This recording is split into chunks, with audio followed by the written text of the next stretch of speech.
What is up, guys? It is the Bluebloods here, man. Listen, I appreciate y'all tuning in on this Monday night, and we had an outstanding weekend of football. Let me just say, one, shout out to the Montana State fans. Listen, I know people are just now rolling in, and so I don't know how many people are going. For people that rewatch this, this is important. Montana State had such an electric atmosphere this weekend, man. Round of applause to those Montana State fans, man. That stadium was electric. I know it was cold. They didn't care, man. They were loud, they were excited, and they had that stadium rocking. And just on TV, it really came across as one of the best atmospheres for the FCS that I've personally seen this year.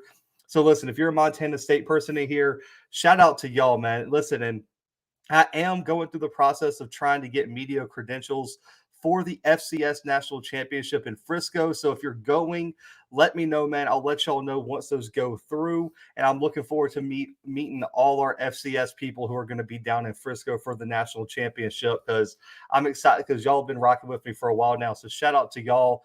We got to go Cats in here, man. Listen, it was a huge weekend of college football for the FCS level. I don't believe the TV ratings have came out, but I would completely expect both games to go well over 1 million views this weekend, along with the Celebration Bowl, which I think is going to push up over 2 million. It's going to be a great look weekend of FCS college football, in my opinion. I'm so excited as those numbers start to be released. But listen, hit the like button on the video, man. Make sure to subscribe if you're new. But we're starting on Friday night, and I've already had to offer an apology to Montana because I picked against both of those teams, and I believe it was the second round of the playoffs. My guy Dave, messaged me up on Facebook and said, "Man, I really was hurt that you picked against North Dakota State this weekend." And listen, Dave, I apologize. Coming from the Blue Bloods, we apologize to all NDSU fans for doubting, what the Bison can do. And this game was one that really came down to momentum swings. I mean, when you look at what was happening in the first half, you have to give North Dakota State's defense a lot of credit for keeping James Madison off balance all game long. I don't think you ever saw Cole Johnson and that offense ever really get comfortable with what was happening. I mean, Latrell Palmer had a solid game. I would say running the football, 89 yards rushing is pretty solid against this North Dakota State front. But Cole Johnson did not have his best game. 210 through the air, 2 touchdowns, two crucial interceptions.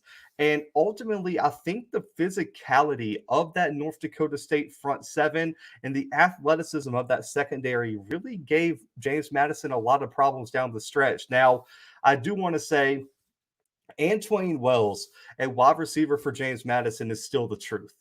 That kid, a wide receiver for James Madison, is absolutely on point, and I'm very, very excited to see what he does at the next level and moving forward. But outside of that, you really saw North Dakota State just impose their will on James Madison down the stretch, and I believe it was, if I'm not mistaken, I think the early second quarter or early third quarter when James Madison really got rolling. They had the 13 play, 80-yard touchdown drive to bring it to 13-7. Then they forced two North Dakota State punts, had a 6-play drive to put them up 14-13. But then I would say it's just a what if game for James Madison. They had the crucial interception in the end zone. And let me say this. If you didn't watch this game, you have to go watch Talbert's interception, man. A one-handed interception in the corner of the end zone. That was the play of the game. I personally still don't know how he made that catch. It was absolutely something to watch. So if you didn't see it, go back and watch the replay. But that interception ultimately sealed the game for North Dakota State. We got another Go Cats from Walter. Our guy CFL podcast. Listen, if you want recruiting, go check out CFL's podcast, man. My guy does it on a huge stage, man. That dude knows every recruit in the book. That's my guy CFL. But he said, tell North Dakota State to take to go to the Sun Belt or something. I'm tired of seeing them in the chip, man. Listen, CFL, if there's two things that are always going to be tied at the hip, it's North Dakota State and the FCS Championship, man. They even on their down years, man, they're still just player or two away from getting there. I agree. You got to move them up eventually. What's up, Ralph, man? Appreciate you tuning in, my man. play of the playoffs so far. I agree. That interception in the end zone really saved the game for North Dakota State. And I think right now, I agree, Walter. You look back, it's arguably the play of the playoffs right now. And it ultimately clinched this game for North Dakota State. Now, on the North Dakota State side, man, we got to give credit where credit is due. I was wrong. I was 100% wrong. They did run the ball well. They had 174 yards rushing, but they weren't as efficient as, they did struggle at times with the physicality of the front seven of James Madison. But Cam Miller proved me wrong, man. I said if he had to put the ball in the air, he wasn't going to he wasn't going to, I would say, win the game. I was like, he can't make that play to win the game. 10 for 19, 165, two passing touchdowns, no turnovers for Miller, 24 yards rushing. I mean, he did his thing. Listen, Cam Miller deserves a big apology for me. I doubted him. He's the main reason I picked James Madison because I thought Cole Johnson was going to be better. Right now, Cam Miller did his thing, and so I got to give him his props. And now, the MVP of this game. I know we didn't have any touchdowns, but Hunter Lipke at the running back spot for North Dakota State. I don't know where they found this kid. But good Lord, you want to talk about a bowling ball. He is a fullback with running back athleticism that is just going to put his shoulder into you, and you got to be ready for him. 19 carries, 110 yards for almost 6 yards per carry. And he is just he's such a workhorse. He doesn't wear any accessories. He's not flashy. He's just saying, give me the football. And unless it's the defensive tackle, I'm putting my head in somebody's chest. And I just love his attitude as a running back. And time after time, every time North Dakota State needed a handful of yards to get the offense going, they handed it off. They just hand the ball off to Hunter, and he went and made a play. They ran him into the ground. And I said on my preview, I thought Tamarick Williams was going to be the guy to watch.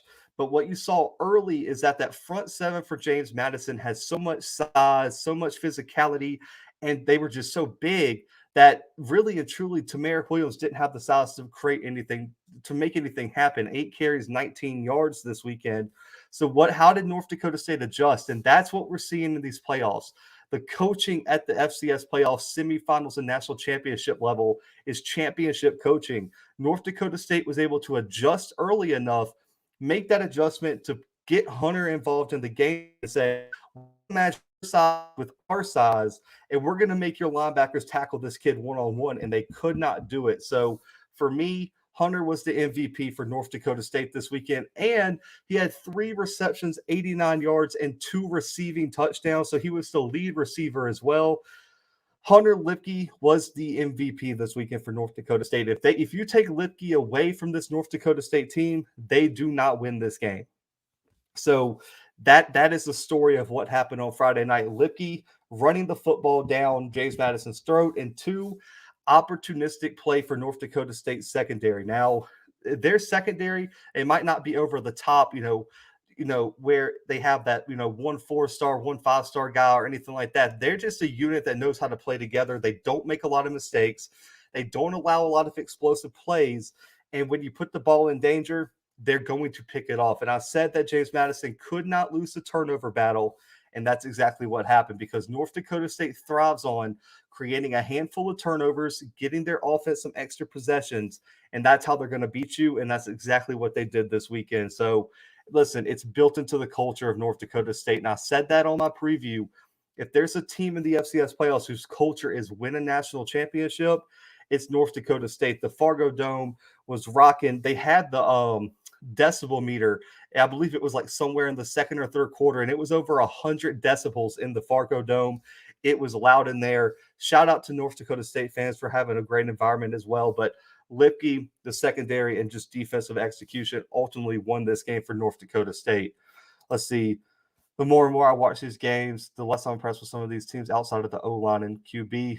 Man, the Sonic Boom, all 4 teams in the semifinals, the offensive line and the running backs are really the key, man.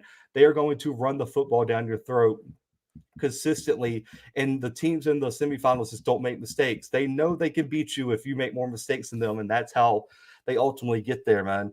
Let's see, the FCS playoffs should be renamed the North Dakota State Invitational. man, they find themselves there almost every year. I got to look it up. I don't remember what will this be like. Not if they win, it'll be like 9 out of the last like 12 years or something crazy like that. I mean, they have so many national titles, man. It is crazy.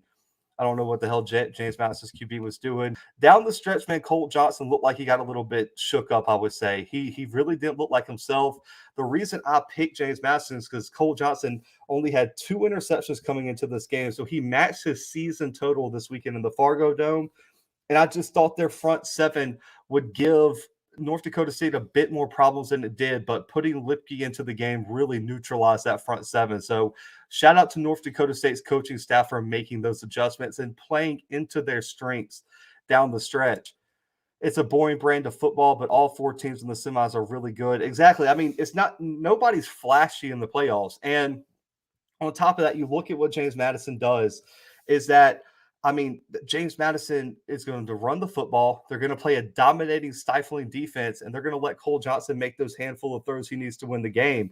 North Dakota State and South Dakota State, their game plan is just we're going to run it down your throat until you literally choke on one of our running backs. Pierre Strong for South Dakota State, Tamarick Williams or Lipke for North Dakota State. They're smash mouth football teams. And then Montana State, they got that hyper athletic defense, and then they got Malott quarterback who's just going to go make plays, I would say. And then also Isaiah Afonso, who didn't play this weekend, is going to be the key there at the running back spot. So it's a boring brand of football, Walter, but it wins games, like you said, man. What does it say about these guys? They just kept letting one team dominate. I mean, like it. The thing about it is even though North Dakota State's won a lot of national titles, there's always different teams that make it to the others through the other side of the bracket. But I mean, I think it says less about the other guys, Sonic Boom, and more about just North Dakota State's dominance, man. I mean, listen, because you can't say it's the coaching. You can't put it on one head coach because they've had multiple head coaches through this run. You can't put it on one offensive coordinator, defensive coordinator, one star player. It's just a system, and they've built a real culture of winning and a real national championship culture. And it's just the same thing like Alabama at the FBS level. Every year, Alabama knows they're going to outcoach you. They got their players are going to execute, and it's just a culture of your job and it's do your job. And that's what North Dakota State does. They don't make mistakes. They're going to make you make mistakes, and it's just a culture of accountability for North Dakota State. So for me, I think it says more about North Dakota State, Sonic Boom, rather than any of the other teams, because there's a lot of good coaching staffs and teams at the FCS level. FCS football might be the only sport not about to get shut down by COVID. Oh, that's a whole nother debate. We can have that debate after we recap, man. But yeah, that's a whole nother thing. It's Montana State's time. They have the defense that can keep NDSU to under 21 points. Man, finish your preview. That'll be, probably the week of that game. But listen, that Anderson in that linebacking core against North Dakota State's rushing attack is going to be the matchup of the year for me. I think Anderson should win the Buck Buchanan Award. This is his chance to prove how good he is. This is a chance for Troy Anderson to say, I am the best defensive player in FCS football. This is his opportunity, and I think he'll ultimately win the Buck Buchanan Award the night before. It's his chance to prove that he deserved it the next day in Frisco. Man, I appreciate it, Sonic Boom. I definitely appreciate that. But let's move on here, man, as North Dakota State gets the 20-14 win over James Madison. And boy, I was right on this one. A lot of people questioned me picking Montana State. They were like, listen, and I want to give credit, okay? We got to give credit, and I know Montana State fans know where I'm going. This is a team, guys, who came in at 5.5, 6-point underdogs. They lost their starting quarterback like 2 nights before their first round game, had to start a backup quarterback, lost their starting running back this weekend, and was missing, I think, 3 other defensive starters coming into this weekend against South Dakota State, who's been one of the more impressive teams all throughout the playoffs. Missing all those starters, running a backup quarterback, they find a way to win 31-17 over South Dakota State in front of their home crowd. For me, Montana State running through the playoffs like they have has been the most impressive team right now in the FCS playoffs. I know some fans are going to be like, man, I don't know if they're the most impressive. To me, they are because of what they've had to overcome to get to this point. They've been the underdog time and time again. And on top of that, they've been missing players. Losing a Fonzie, man, no way I would have picked him if I would have known if Fonzie wasn't gonna play. I'm gonna be honest with you. I missed that report. I would have totally switched my pick, but they still found a way to win. That defense suffocating. That I mean, listen, Malott is a problem, and I thought it was Malott. I swore I heard an announcer say Malott, but listen, Montana State fans came for me in the comments, so I'm assuming it's Malott now. But they played an outstanding game again. I mean, listen, Tommy Malott should be the MVP of the playoffs. 10 for 15, 233 passing yards, 2 passing touchdowns, 155 rushing, and 2 rushing touchdowns, man. This kid put up almost 400 total yards and 4 total touchdowns this weekend, man. This kid has played lights out, and there might not be a hotter player in the playoffs right now than Tommy right now for Montana State. This kid is on fire, and sometimes that's all it takes to spark a national championship run through the playoffs is just to have that one player that can't be stopped. And he did it against the South Dakota State defense that's been one of the best in that front seven all year long. The linebacking spot for South Dakota State has been its strength, and they did not have a single answer right now for this Montana State offense. And also, big shout out to Lance McCutcheon at wide receiver for Montana State, 98 yards receiving touchdown. I want to say this, man, Montana State fans, you guys should be ecstatic for how this season turned out. With all the adversity you had to face, with how this team is playing week in and week out, Montana State deserves all the praise in the world, man.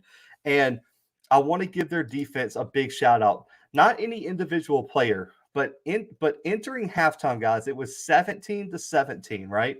17-17. I want to give you guys the breakdown of the drives for South Dakota State in the second half because they shut them out. They stopped them 34 yards, a 3 and out for their first drive, 3 plays for 4 yards, a punt.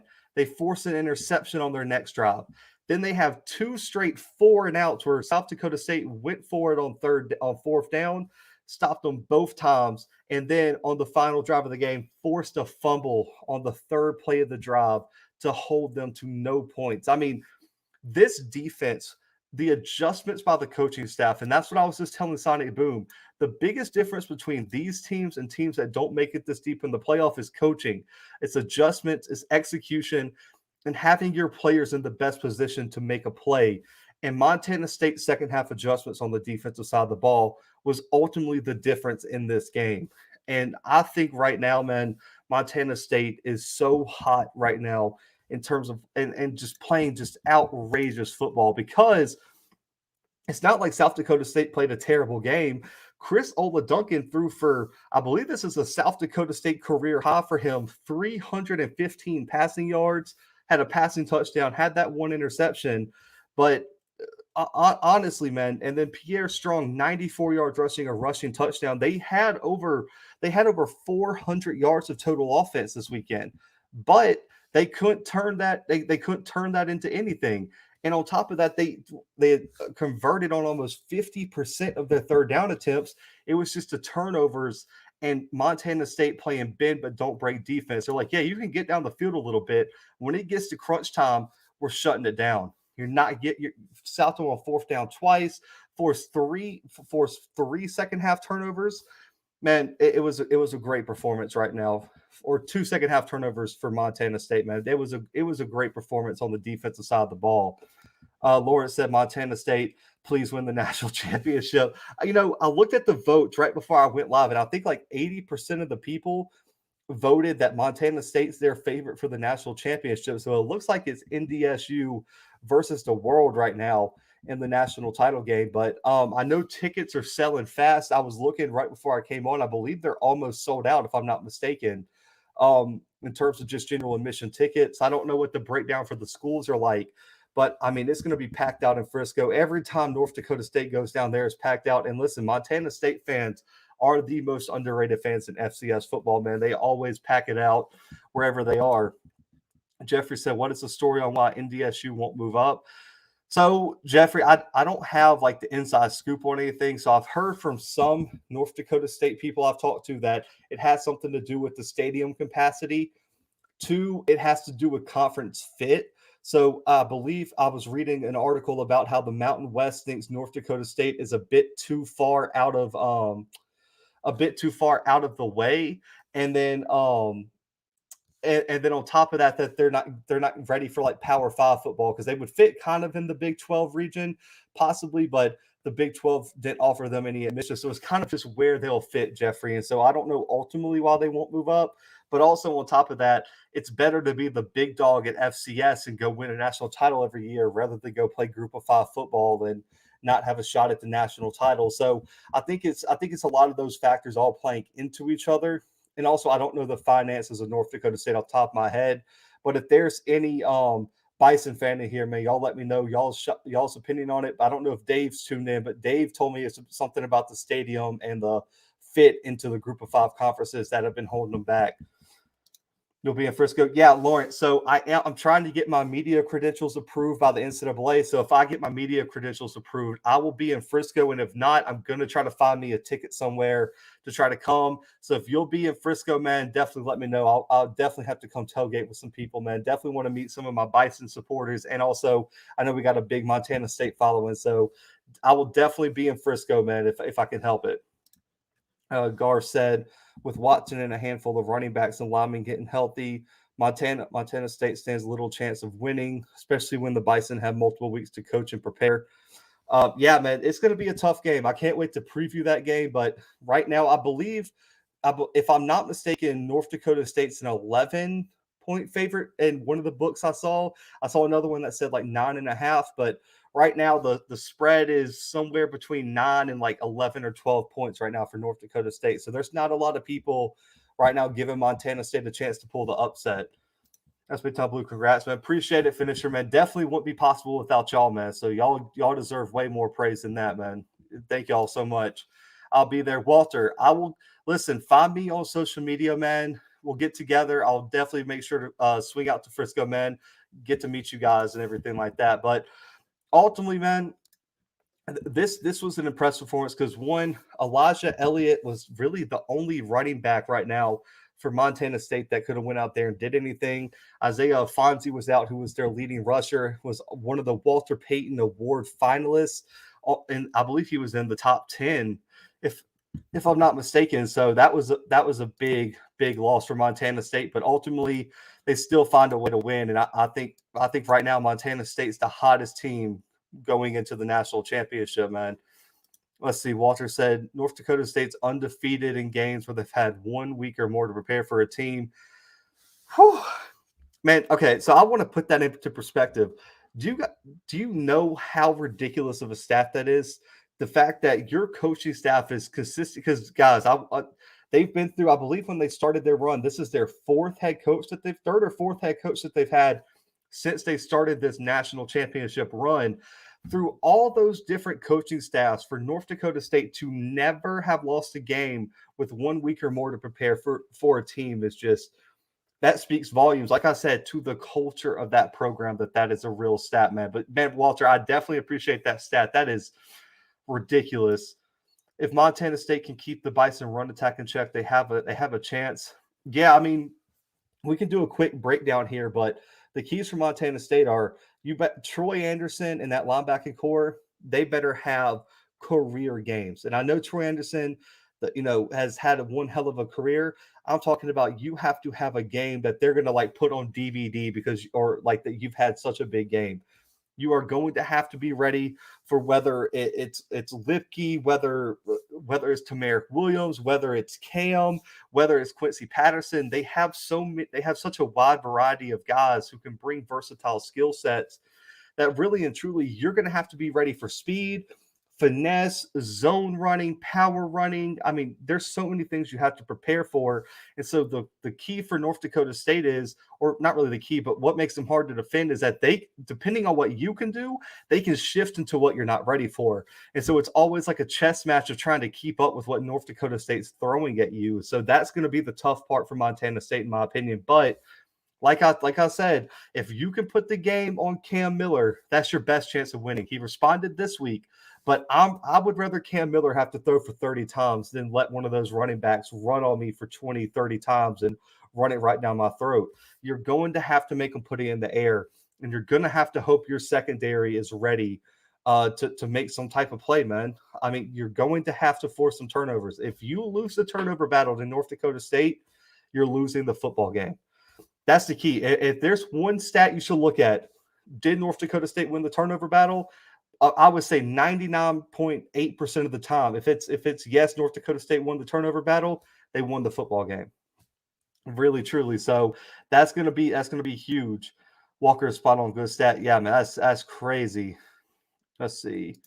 With all the recruits and coaches that the SWAC and HBCUs are getting in general, do you think HBCUs are building themselves up to be a powerful FCS conference? I do, man. I mean, really and truly, when you look at I mean, let's just say this: Travis Hunter is the first 5-star not only to commit to the SWAC underscore, he's the first 5-star to ever commit to an FCS program out of high school. I mean, it don't matter what program you look at. He's the first 5-star to ever go to the FCS level out of high school. So I absolutely think that the moves they're making are good, and they're getting great coaches in there too. I mean, look at the Hugh Jackson hire. I mean, they're making small steps forward, and I don't think anyone who's overlooking the SWAC or HBCU football is doing themselves a disservice. Now, the one thing I think what draws back on the SWAC underscore is that there's too many people trying to jump forward too quickly, if that makes sense. And I've talked about it a little bit on the show before. You're skipping pegs. Like, go from, okay, year one with Deion Sanders and Hugh Jackson, I'm expecting us to make an FCS playoff run. That's not how this works. Like, it should be year 3, year 4. Let me get some talent in here. Let me get the culture built. That's how you do it. And I just think there was too many people trying to skip steps, which caught a lot of backlash from other fans. Like, man, we've been building our programs for 10 years to make this run. And like, you think you could just come in here and make it on year 1. I think that was some of the backlash in some of the groups. But I think right now, man, everything the SWAC and the HBCU conferences have done have taken a step forward into competing. And I think FAMU just going into the playoffs this year and seeing where they compare to a team like a Southeastern Louisiana was a good step, man. And I hope it continues that way. I really do. Also, Montana State's defense has played really, really well. This might be a low-scoring game. Oh, man, I would be so surprised if either team hit 30. I really would. I think both defenses right now are probably going to be I would say that they're going to be playing lights out, especially with how many weeks you got to prepare.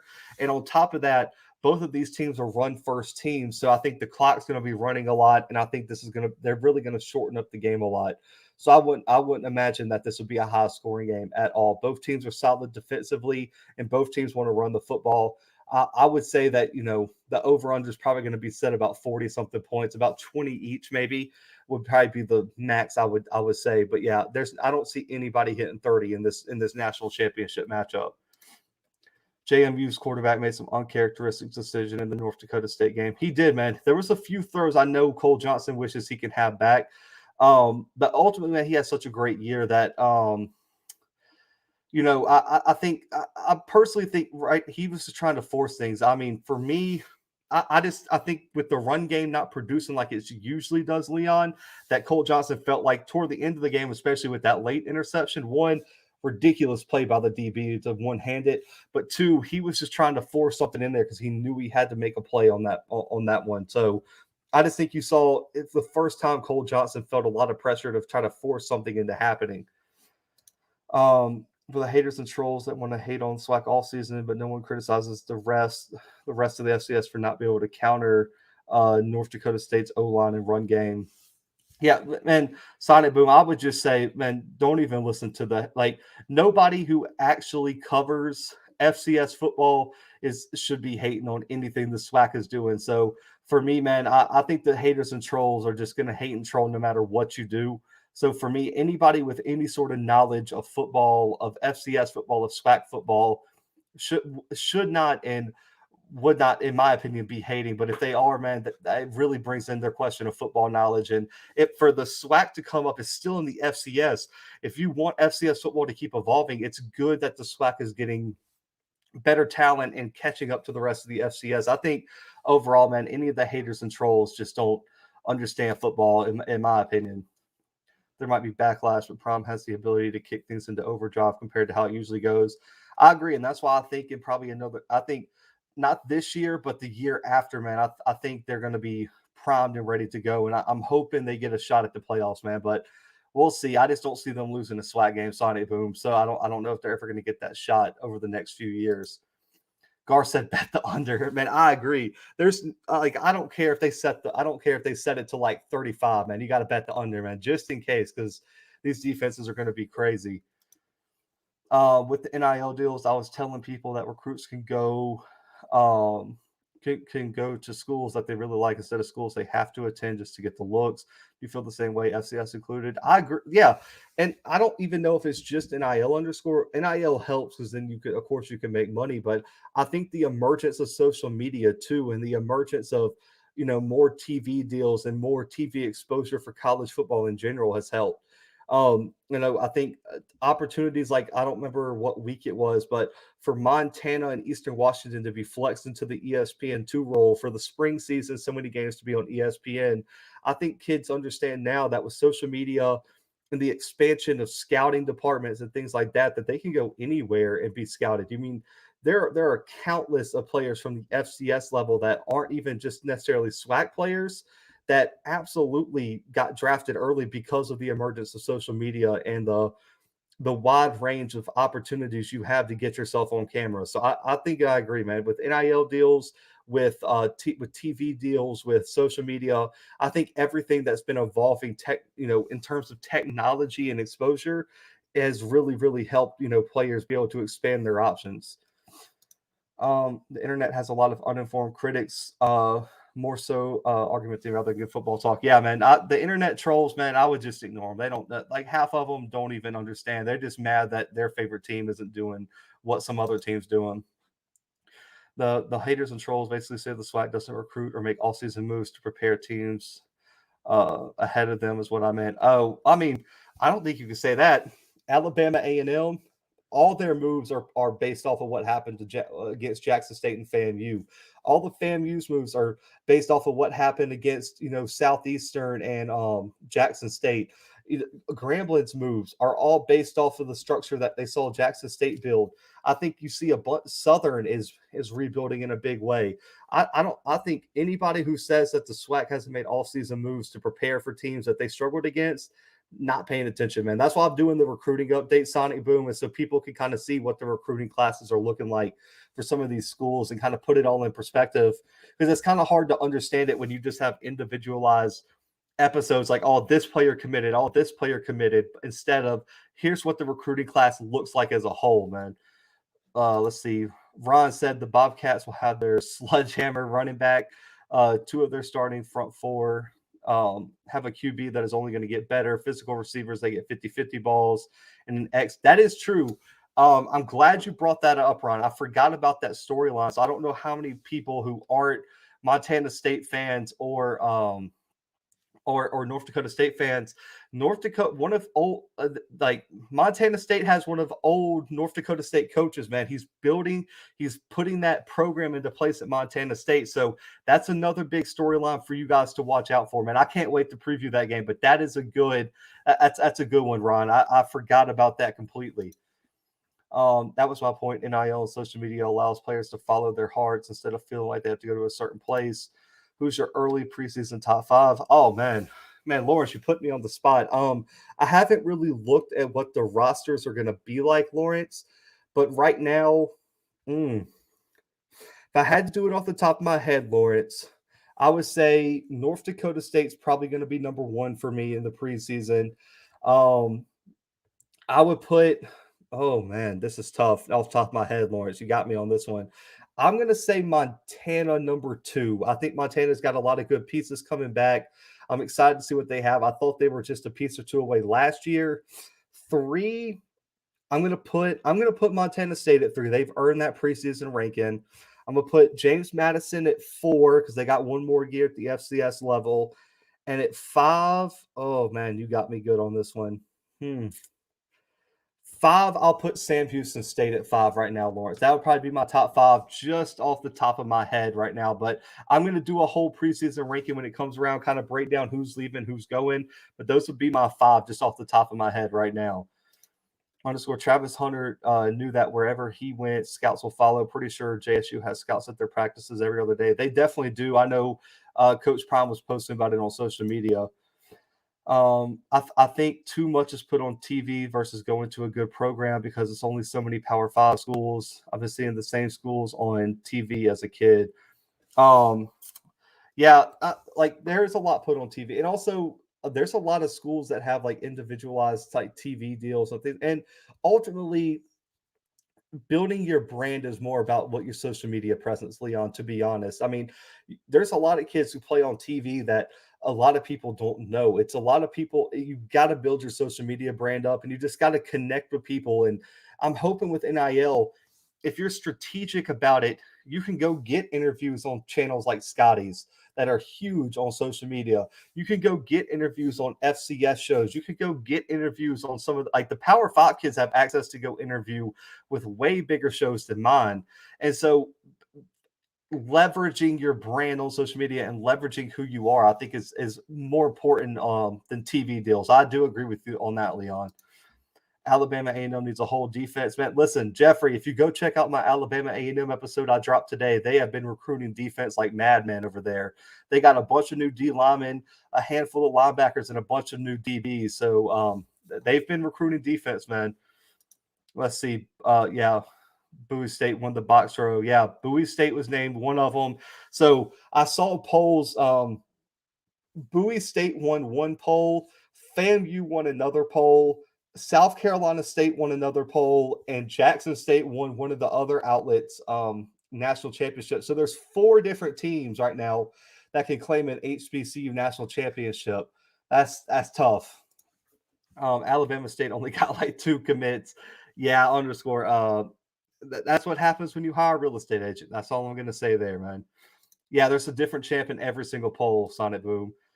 I think a good bit of FCS players will get drafted this year. They will, man. The Trevor Penning kid for UNI for Northern Iowa, he might be a first round pick at offensive tackle. I mean, that kid finished top 10, guys, in the Walter Payton Award race as an offensive tackle. I mean, he was the first player to receive a Senior Bowl invite. There's a lot of people saying he might be a first round pick. So Trevor Penning is going to be huge.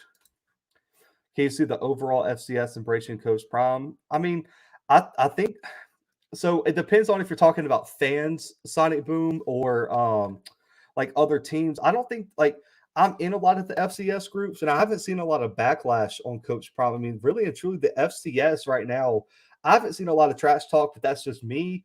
But I mean, I think overall the FCS is happy that Coach Prime is there because I think as long as all the conferences are coming up together, that's a good thing. But overall, I do think they'll embrace Coach Prime, but we'll see. I think Montana will be up there. I agree. Let's see. North Dakota State, Montana State, JMU, South Dakota State, and Sam Houston. Oh, we had similar ones. Okay. I think the only difference is I've replaced Montana with South Dakota State. So that's but I like that top 5. So many teams before these conference networks. That's why we should have been shooting our shot a long time ago. 3 weeks to prepare. Cats had to play Eastern Washington, Montana, Tennessee, Martin, Sam Houston, South Dakota State, and now North Dakota State, who had the tougher schedule down the stretch. Overrated.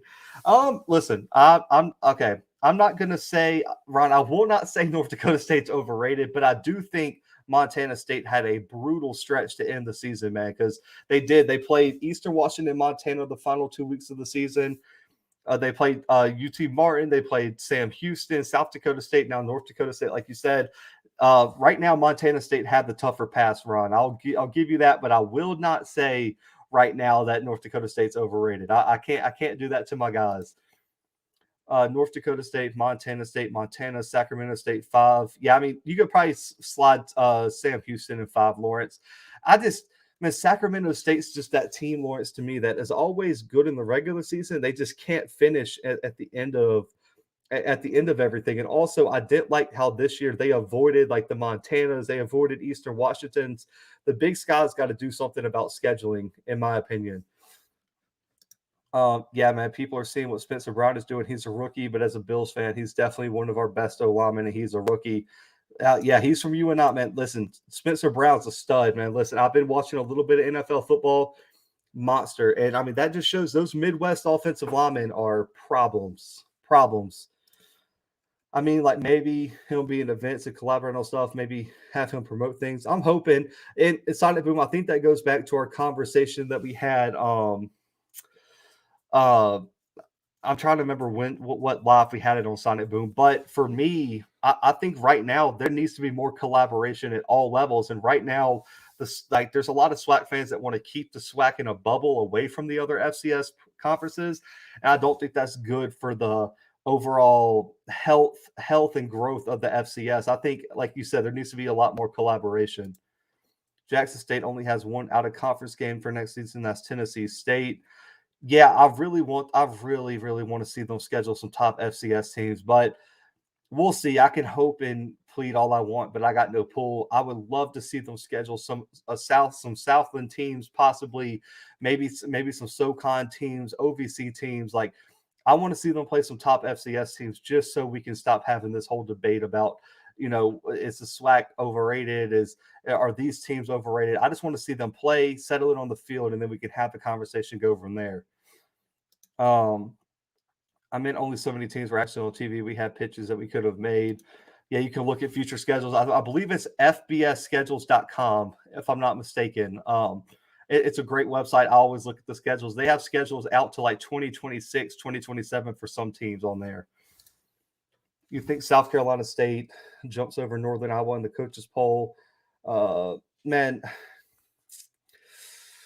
maybe. And I don't know, man. It's going to depend because they have some bad losses on their resume. They lost by 10 to North Carolina A&T. They got smacked by FAMU. They got beat by Alabama A&M. All those teams have a better record, so I don't think South Carolina State's going to be ranked.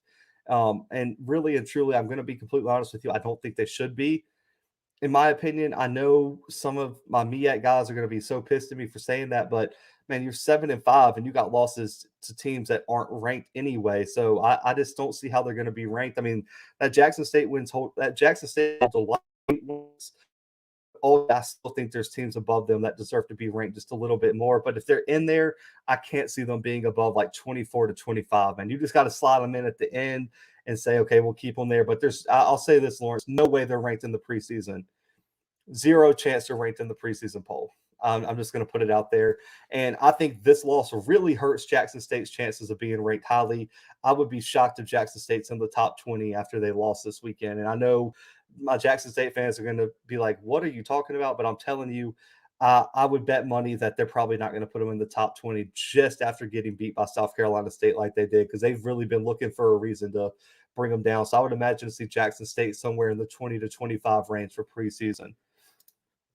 Sac State is like the Saints versus Brady in the regular season, man. It is. Yeah, I agree. Sac State turns it on in the regular season, man. But when it comes to the playoffs, they get beat every year.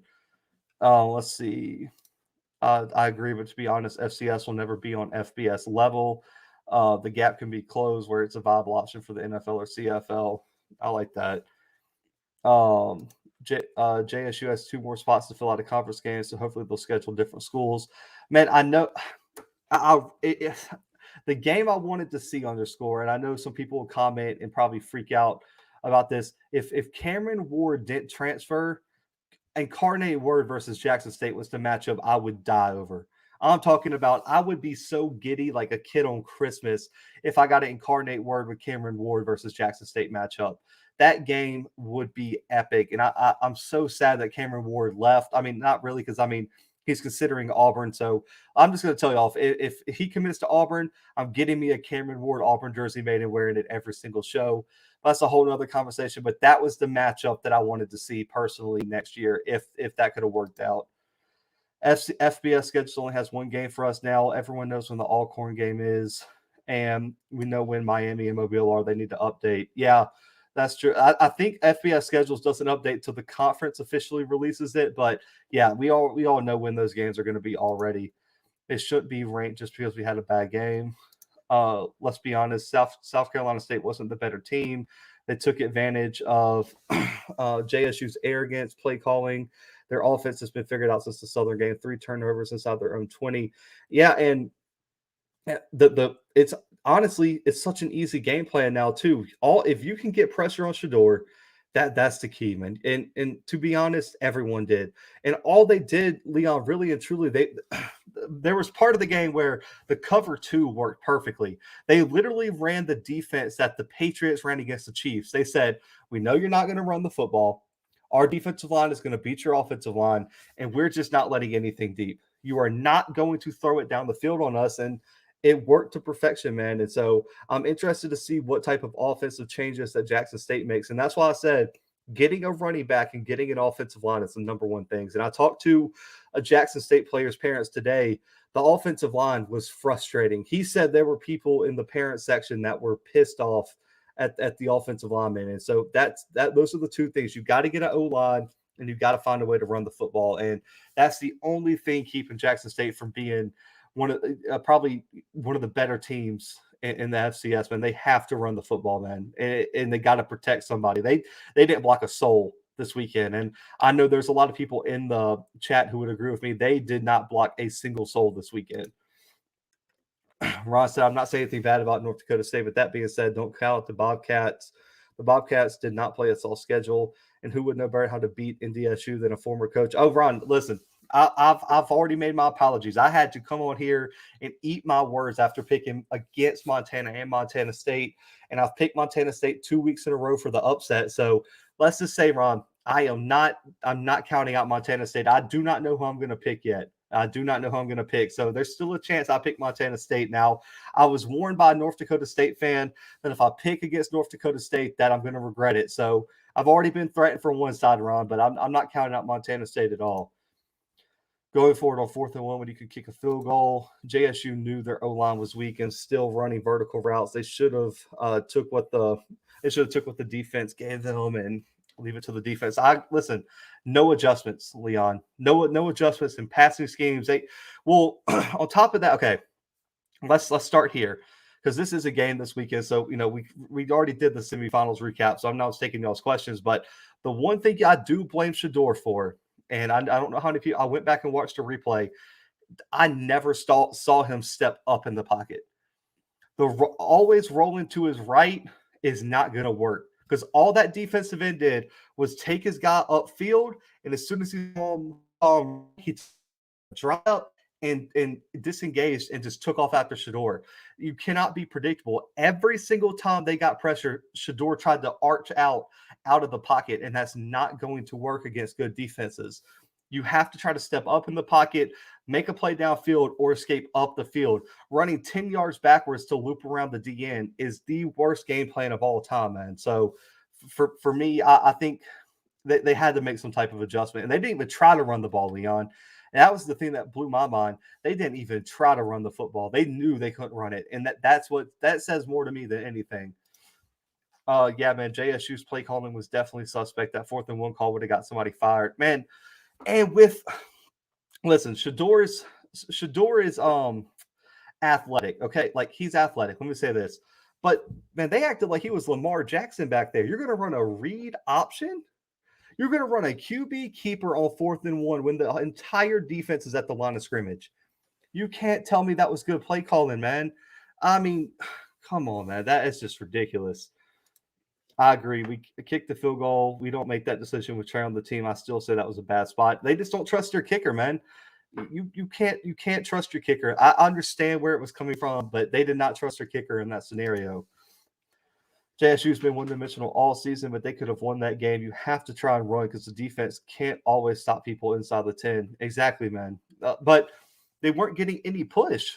They were getting no push on the offensive line. The guard center guard combo, man, was getting abused. And I want y'all to go look, and I want y'all to go. Please watch it. That Shador fumble, the very first one where he got wrapped up and they fumbled inside the goal line. Man, go watch Tony Gray on the edge. His guy was the one that recovered the fumble. He moved his feet zero. I mean, if there was a way to never move your feet, that's what Tony Gray did on that play. He got abused on that play by the defensive end, and it was embarrassing as a former offensive tackle. He didn't even try to move his feet, and he got embarrassed. Just go watch the replay. You can go to Cut Day's channel, fast forward it. It didn't even get touched. It was sad. He said didn't block a save. They did it, man. Not a single soul. South Carolina State did nothing special. If you only write down all the stats from every game, this isn't even the best against us. We knew what they would do on defense, and the game plan did not change. Exactly, man. Exactly.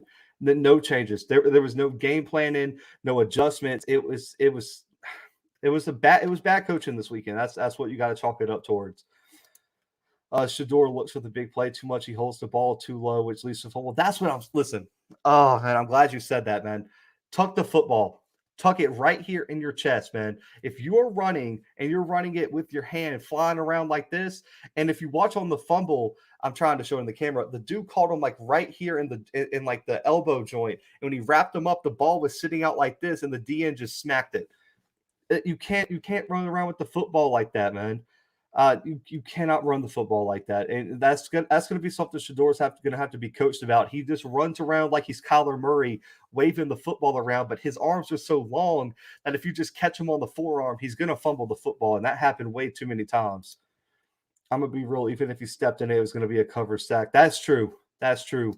Honestly, I thought JSU had like 26 carries for 18 yards. Yeah, but they count the sacks and stuff as carries too underscore. So I think like 11 of the 26 carries were Shador just scrambling for his life. So they really only had like, I think it was like 15 carries for like 18 yards. I mean, it was bad. It was really bad. Once he figures out the nature of each game, he'll be okay. Some games you can't get the big play. I agree. And that's why I don't think you have to kill Shador. You don't have to kill the only people I say you got to let go is offensive line coach and O line. That it's been 13 games of piss poor performances, and everyone just like lets them off the hook. So I just the O line's the only people I think that should just get roasted, and the O line coach has to be fired. I'm sorry, I don't like calling people's jobs. The O line coach is just taking up office space right now because he ain't coaching a damn thing. There's no way he coached a single offensive lineman this year because they got worse and worse and worse throughout the season. And he is just a waste of space at this point on the campus. Lawrence said, I feel like the Big Sky and MVFC are going to have 4 teams minimum in the preseason top 25. Jackson State 23, FAMU and Grambling receiving votes. I like that. That's good. Yeah, Big Sky and MVFC are going to dominate the rankings. I agree with that, but I can see that. That's a good prediction, Lawrence. I like that. David GL was that catch interception pass interference in which game, David? I'm sorry, we're talking about so many different games. David, comment which game. Are you talking about the North Dakota State one? Because I don't think the North Dakota State one was pass interference, but definitely comment below on which game you're talking about. Why stop running? We were getting yards. Honestly, why not run in previous games? The Shador is going to have to ball us out anyway. Might as well run anyway. And Sonic Boom, and like I said in my recap, at least keep the defense honest. They ran 3 play action plays on Saturday, Sonic Boom. 3. The entire game, they had 3 play actions, and it's because you can't run the play action. If you know football, you know the play action is the best way to help the offensive line get a little bit of rhythm going in terms of pass blocking and keeping that team from blitzing you to death. So the fact that they're so one-dimensional, teams know exactly what to do, man. And I agree. You got to at least keep them honest. Dick, you also picked James Madison. I picked North Dakota State and the Cats, and not because I'm a homer. That being said, NDSU doesn't lose national title games till now. Yeah, I picked James Madison, Ron, and I picked you guys. I picked the Cats and James Madison. Listen, I should have went with my head. I went with 2 upsets. I didn't trust Cam and he proved me wrong, man. So listen, I went 4-0, 4-0 in the quarterfinals, 1-1 in the semis. I'm looking to go 1-0 in early January. All Coach Pugh did was play conservative. He even admitted they couldn't move the ball and the turnovers helped them, but that punter was MVP. Punter was the MVP of the game, man. That kid was a baller. Can you hit the punter once he carries the ball? Yes. As soon as the punter tucks, you can hit him. You can hit him. I'm pretty sure, Sonic, because they did hit him that one time. The Jackson State guy came around the wall and he got it off just in time, and he got clean. He got cold caught on that one punt. So yeah, you have to get after that punter because those rugby style kicks are the best way to neutralize the return, man. And shout out to them for coming up with that game plan because it totally helped them on the punt returns. I rushed for more yards to JSU this weekend, and I didn't play. Yeah, I think Shador had like negative 11 rushing yards, Leon. So I think we all rushed for more than Shador this weekend. Yes, when he's a runner, then he would kick the last second. That was really athletic, man. And man, he was letting them know too, Leon. Wasn't he? He did the little like he was doing a little celebration where he was like putting the samurai sword up, and he was getting after it, man. He was showing a little bit of swag in his celebrations, man. I love the punter this weekend, man. He showed out this weekend.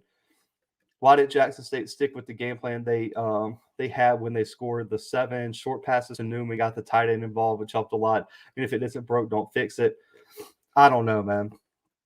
Underscore, your answer is as good as mine. It's probably the same reason that Florida A&M only gave Bishop Biden 9 carries. They thought they were smarter than the obvious, and they tried to get too fancy, and it hurt them, man. It hurt them.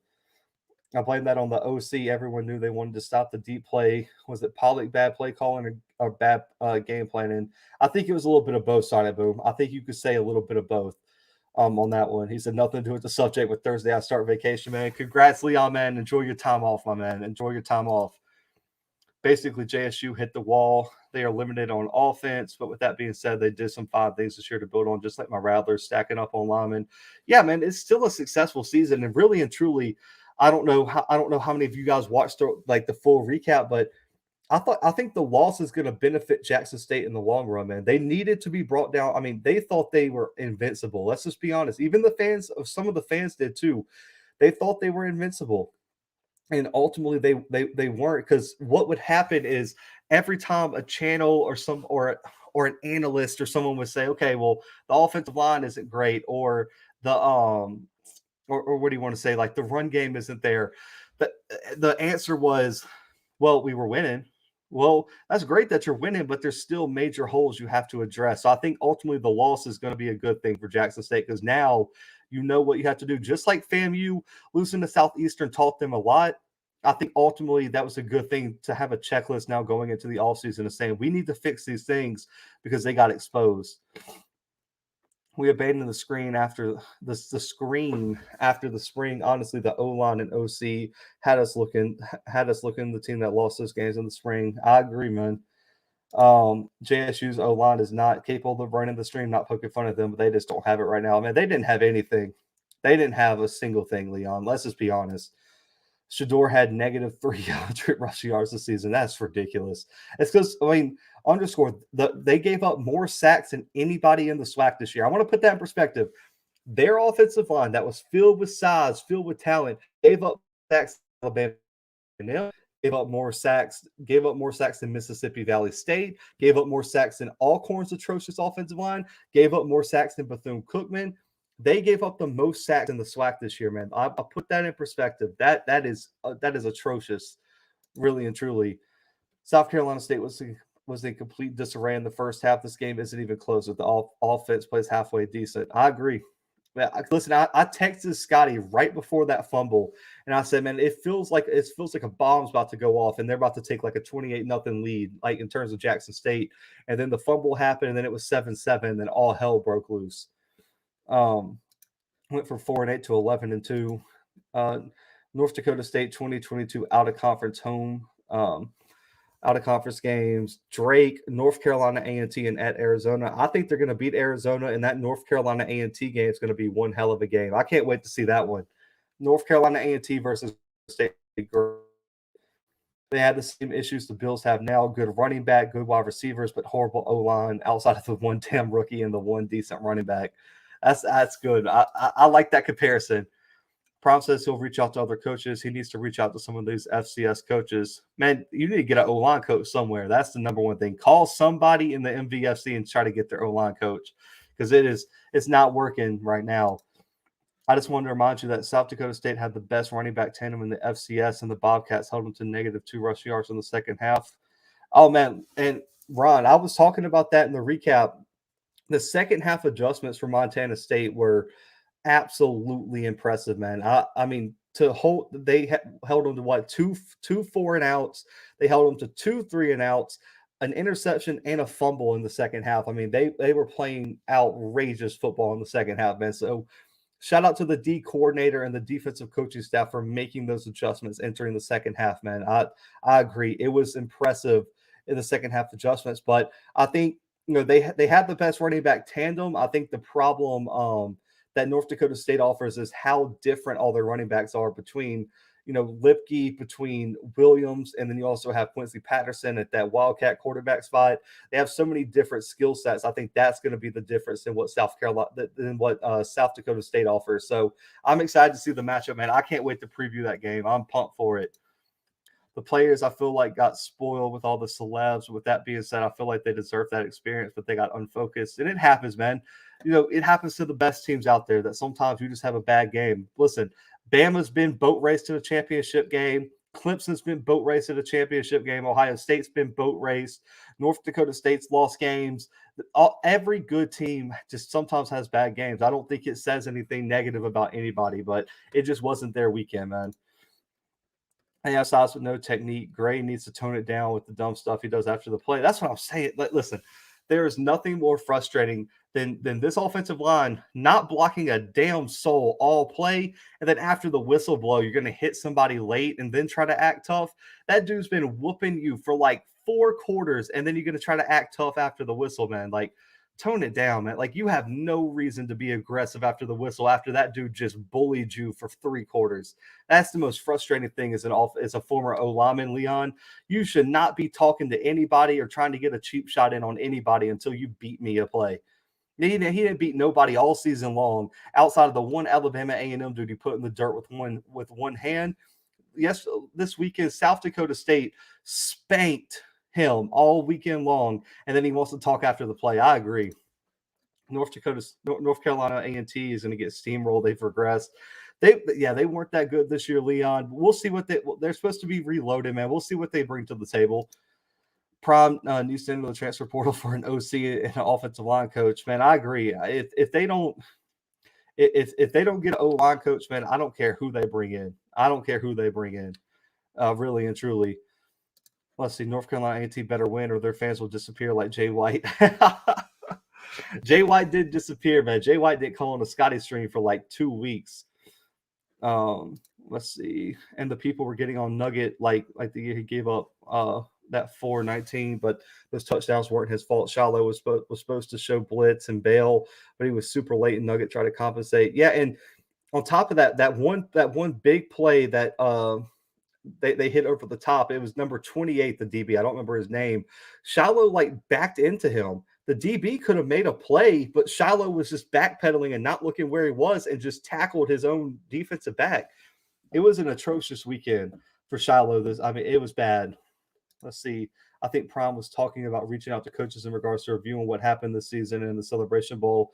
I like that. Listen, man, anything more in terms of collaboration, I think is a good thing. I'm interested to see who he reaches out to, man. I'm interested. Definitely keep me updated if you hear anything. Tag me on Twitter or Instagram or something. I'm interested to see that. Do you think Fair State could win the SWAC? No. Darren, I don't. I mean, they probably could beat like a Valley or a Bethune-Cookman, but I think they would struggle with like a FAMU or Jackson State and some of those top teams. But I think Fair State could probably be competitive, I'll say, Darren. And same with Valdosta State. They could be competitive, but I wouldn't venture out to say that they would win the SWAC in the first year, but they'd be competitive, I would say. South Carolina State players are trying to be a little aggressive. Oh, I agree. I mean, you have to match it, but I'm just saying, like, you got to let someone who's doing something Sonic Boom match it, because at least they're being aggressive because they were the underdogs and they wanted to establish themselves. But if the dude beats you and gets a sack on the quarterback and you get a little bit extra after the play, man, like, listen, they deserve to be a little bit extra. Like they just whooped you on that play. But I agree, you got to defend your quarterback. So Tony Gray only, I mean, Tony is the only offensive lineman I expect to be a starter next year for Jackson State. That's the only guy I can see coming back and possibly starting next year. Um, all the other four got to sit on the bench or transfer. If I'm Coach Prime, handing everybody pink slips, and then Tony Gray, you got to prove yourself next year. That's personally my take on it. It was no one's fault that the play they were just playing, man. It was a good play. I did some research. All FBS schools booked their 2022 non-conference schedule. I feel like most FCS schools who need games are going to load up on lower division teams. I'm hoping there's. I know the Southland and the OVC signed a scheduling alliance, but maybe I still think the SWAC's got to reach out to somebody. Maybe the WAC, maybe the ASUN. I want to see someone get a scheduling alliance going on. Let's see. Starting DB should be Hunter, Nugget at corner, Keelan and Bolden at safety. Bolden's main position is DB. Shiloh should start at the box safety. I think Bolden's technically a corner. I don't know if Bolden has any safety play, but for me, I don't think Bolden. Let's see. He could play safety. I still think Cam, like in my opinion, Cam should be the safety. I really like Cam. I think Cam has a bright future. I would put Cam at safety over Bolden, and then let Bolden and probably let Bolden be like the slot corner, in my opinion. Underscore. That's what I would do, but I don't think that's a bad thing. And I think Cam should be a safety, man, because I think Cam, in my opinion, is one of the more athletic DBs that they have. But Hunter and Nugget should be the boundary corners, no doubt. And then I think you could probably rotate in Bolden and Keelan at like slot corner. But I think Cam has to be a starting safety next year. Cam for me, yeah, there you go. Yeah, Cam should be the box safety. Shiloh should be pitched. Oh man, you're too much, man. Maybe yeah, you could slide. I don't know. They're not benching Shiloh, in my opinion, man. I just can't see it. I don't think the players got so much distracted. The O line just showed they are who we thought they were. Most of the guys did what they usually do. Yeah, and you just had a team, and also this is the first team that had more than like a week to prepare for Jackson State. So I think when you gave, and let's give. I know we're talking about a lot about what Jackson State did wrong. Let's give South Carolina State's coach Buddy Pugh and that coaching staff a lot of credit. He deserves it. Let's give him his credit for the game plan, having his team ready. This is a guy who's been coaching forever, man. Been coaching way longer than I've been alive. And so I think Buddy Pugh deserves a lot of credit for getting that team ready. And I think he's been overlooked. He's been overlooked, in my opinion, in terms of what happened this past weekend. Everyone kind of been focusing on what Jackson State did wrong. Let's give Buddy Pugh his credit too, man. He had that team ready to go. What's up with all the Shiloh hate? He's under the microscope because of the name, but he makes plays. All DBs get beat. Nugget. I really like, but that 419 was not much he could do.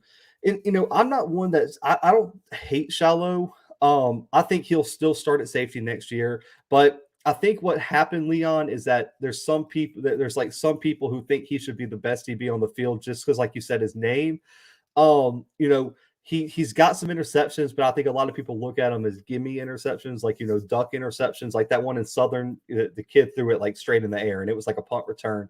But I think ultimately, man, what happens, like you said, he's under a microscope, so every mistake he makes is amplified by like 20, really and truly. I mean, and so I think that's what hurts Shiloh the most is that every mistake he has, he's on like Coach 30 today, where he's like pissed down your leg, don't know where you are. Shiloh got roasted on the Coach 30 just because he is, the head coach's son. So I do think the microscope contributes to how much hate he gets.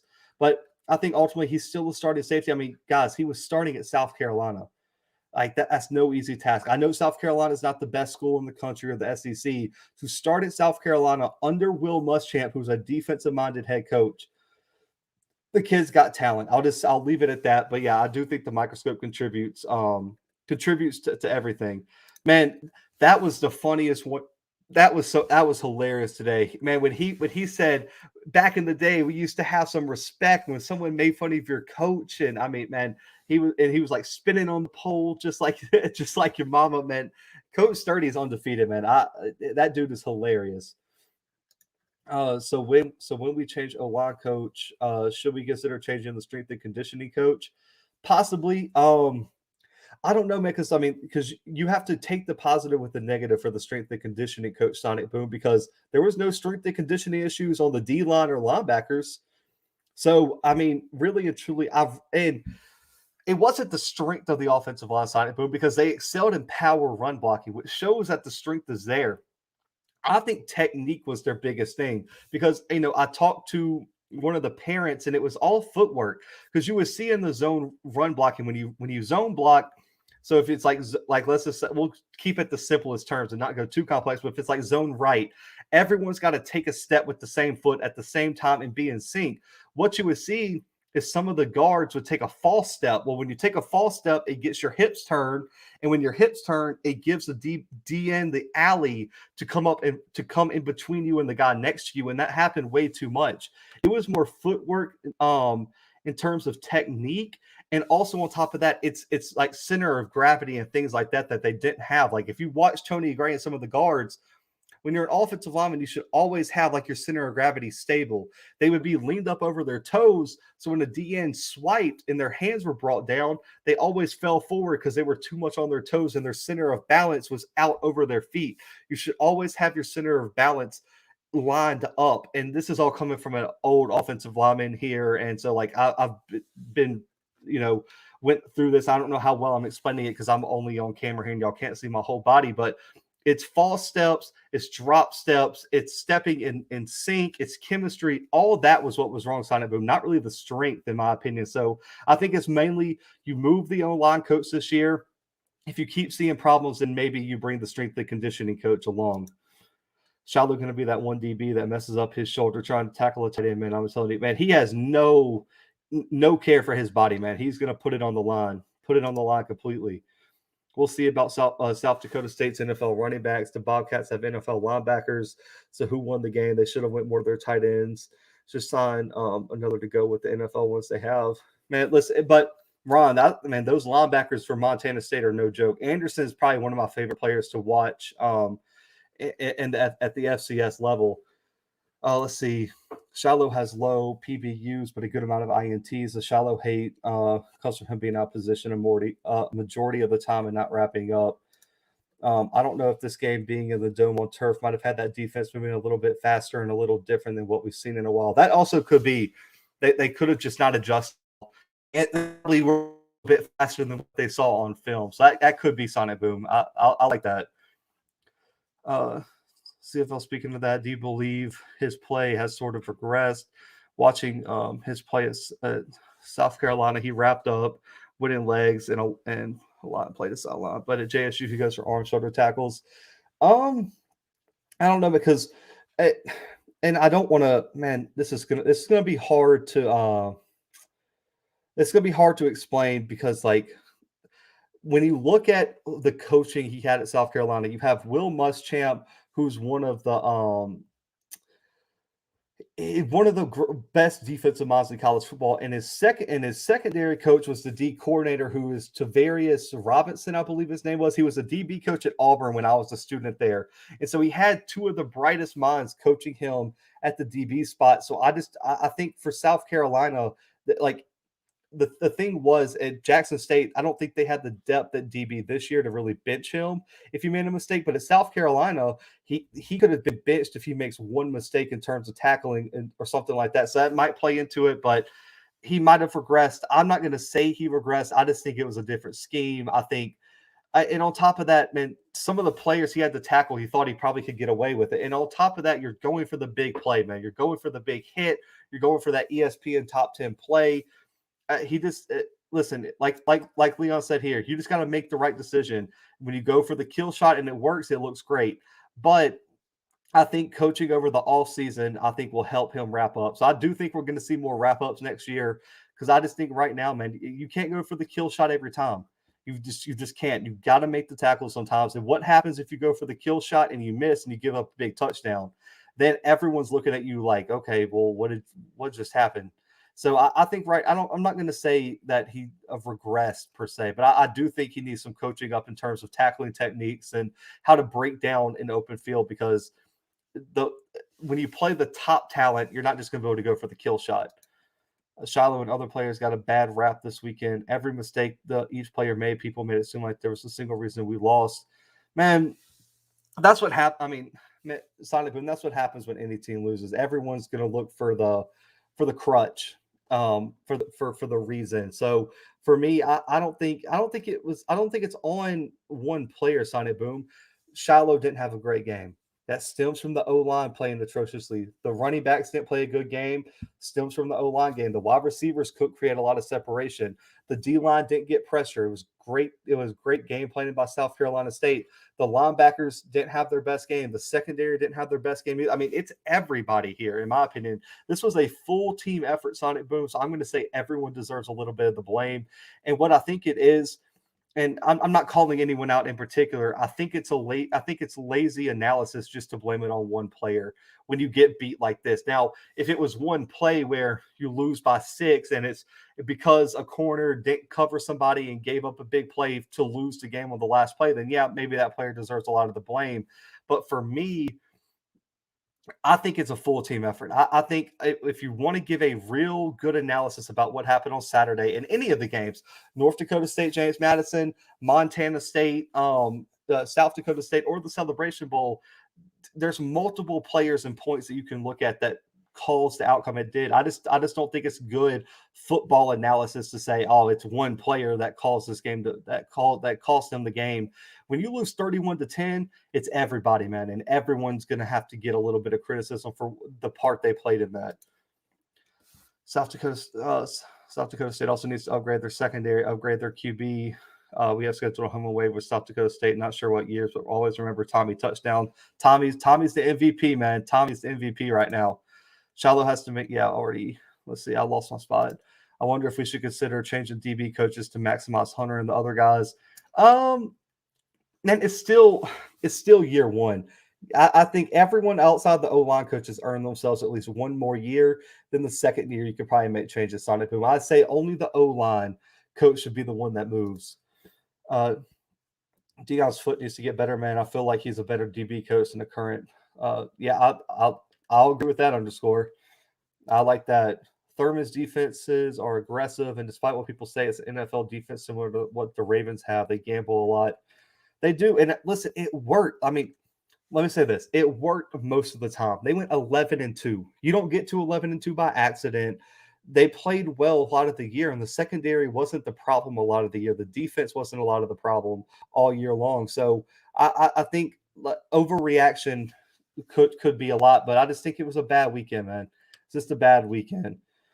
Let's see. Number 28 is Haney. I don't remember him playing much. Yeah, he came out of nowhere. I don't know. Listen, I haven't seen him play in like 60% of the games this year. I don't know how he was on their number 1 or number 2 wide receiver. I don't know what happened, but yeah, the moment was a little bit too big for him this weekend, in my opinion. Let's see. 99% is an over exaggeration, but he played a lot.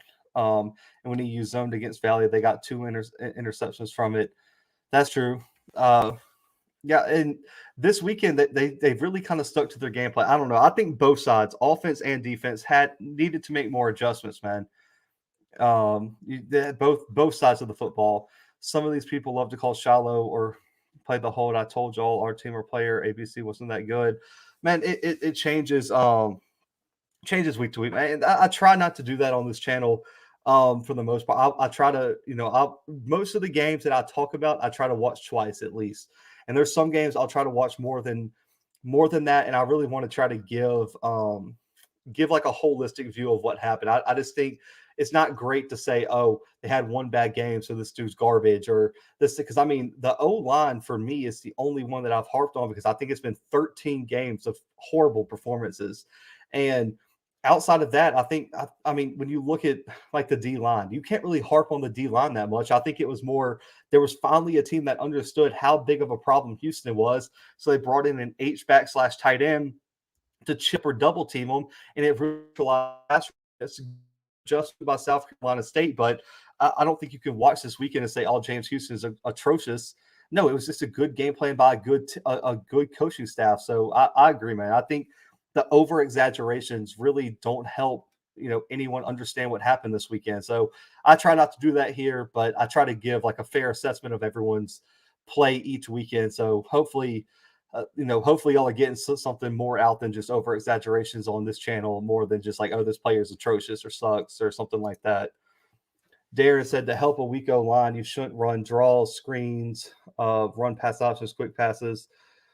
Man, they didn't do any. I mean, and they were running like combo routes on the outside. It's like, man, you like this offensive line's not blocking anybody. You don't have time for a combo route. You can't, you can't run these long developing plays. I mean, if you're Shador in the OC, he should have went to the sidelines and said, "This is what they're doing," because that's one thing that I don't think we talk enough about is the communication from the field, from the players to the coaching staff is the number one thing about adjustments. You have to trust your players to go out there, play, but then come to the sidelines and say, okay, coach. So when I played, it's always your job as the O-lineman to say, okay, coach, the DN's playing a little bit further outside than we thought. He's playing like an edge technique rather than heads up like we thought, or that linebacker shading over just a little bit to your right. So he's in this gap instead of this gap. You have to be able to communicate that appropriately to your coaches. So I think if I'm Shador, I'm saying, here's what they're doing coverage wise. I got 2 or 3 seconds to get this ball off. I need something that I can get the ball out of my hands. And so for me, I think that's another big thing is I don't know how well the players and coaches were communicating on adjustments either. JSU's DBs got beat mostly on back shoulder passes. That's true. I almost forgot that the other DB, number 19, Herman Smith. Let's see. JSU still got pressure. The QB got rid of the ball quick. Jump balls for Shaq. Shaq had a stupid game, man. Just a stupid game. Who do you think should be wide receiver 1 next year? Quay Davis or Rucker? Quay Davis was like 0.3 away. Listen, wide receiver 1 is Malott. So if I'm doing it, outside wide receiver, like what would it be, like your X or whatever? That's Weidman. He's got to be on the outside, one-on-one with the best corner. He's 6'5", he's fast, he's got the ball skills. Malachi's 1. I'm putting Quay Davis on the other side, rotated in with Rucker possibly, and then the slot guy. I think the slot guy could be one of multiple things. I don't know, because I think you could say Rucker could be on the outside and Quay Davis has the athleticism to fit in the slot if needed, or fit kind of that wherever he needs to. So I think Rucker and Quay I would say Quay is better than Rucker right now, just in terms of route running, just in terms of I think everything. Quay's a better wide receiver. X is Weidman. X is Weidman, and then you got to put Quay next, and then you can put Rucker. But listen. Here's what some people are missing. What do you use Hunter for? Because right now, I think Hunter, right now, it could also be one of the top, one of the top guys. Listen, Travis Hunter, if he plays wide receiver, I'm putting Weidman outside, Quay outside. I'm putting Hunter in the inside and Pope on the inside. We're going 4 wide, and then you can find a 5th guy somewhere, and I'm going. You're going to have to stop somebody because you cannot cover all of them. There's nobody in the SWAC that has a secondary that can even touch them, not even in the slightest. So I do think that it's easy. Weidman is number 1. Everyone else can fit somewhere else, but Weidman is number 1. Let's see. They played well this game. I think the defense would have worked with less short fields. I like to see the DC mix it up next season. That's fair. How do you feel about Gary Goff, new McNeese head coach? Man, love it. A+ hire there for McNeese, man. A+ hire.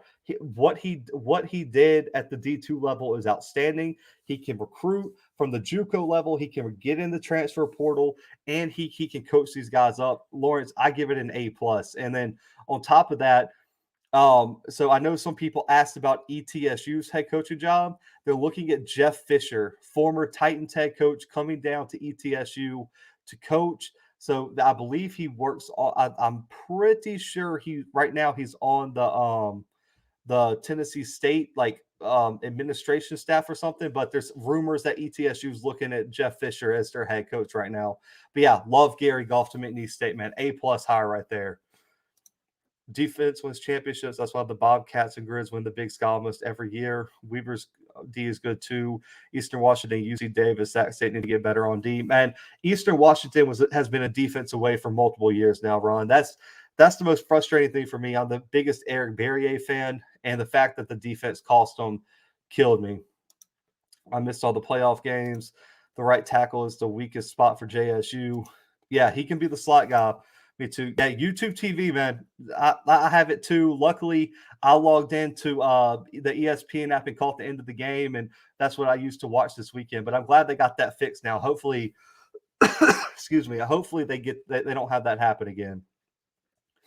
Let's see. We're not even considering the wide receivers they have coming in. That's a good problem. They have way too much coming in, man. Oh yeah, they're also getting Cameron Buckley from A&M and Jordan Williams. I thought the best running back was JD Martin. Maybe. Okay, so JD probably has the highest ceiling right now, but at the same time, man, I'm blanking on his name. The other kid, the really fast kid they have, he's so athletic too. So I don't know. If they get Zach Evans, man, they got to get Zach Evans. Oh Jesus, they got to get Zach Evans. If they get Zach Evans, that offensive lineman is a problem. Oh man, that's such a problem. Let's see. McNeese has been beating the SWAC for 15 years. That's why I like the Bluebloods. It's an intelligent discussion. There are some people you can't discuss sports or politics with. Man, I appreciate it, man. Listen, I love the live streams, man. Going back and forth with y'all talking about all these topics. This is what makes this channel great. That's why I've been having more live streams, man, because I love talking to y'all. And that's why I like the mailbags and things like that. JSU calls me. Man, I didn't do the ranking for the bowl games. I just went straight up. Man, I would have put Jackson State at like 40. I would have put Jackson State for the max points. And so it would have cost me everything if I would have ranked it like that. Tyson Alexander, Tyson Alexander. Then there was the other kid this year that was the starter. Marshall. I'm thinking really like Santi Marshall too.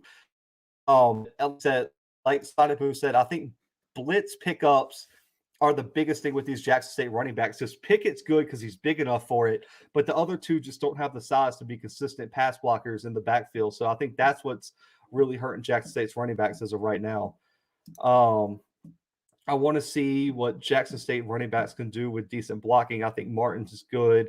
I like to see him get the ball in the open field.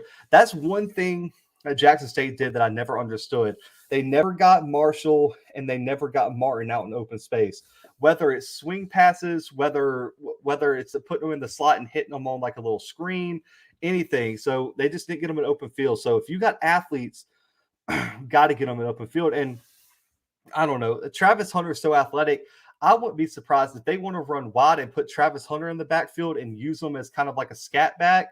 That would be another way to use him on offense. Listen, Travis Hunter is that type of athlete where he can play any position. He's that good. And so we'll see.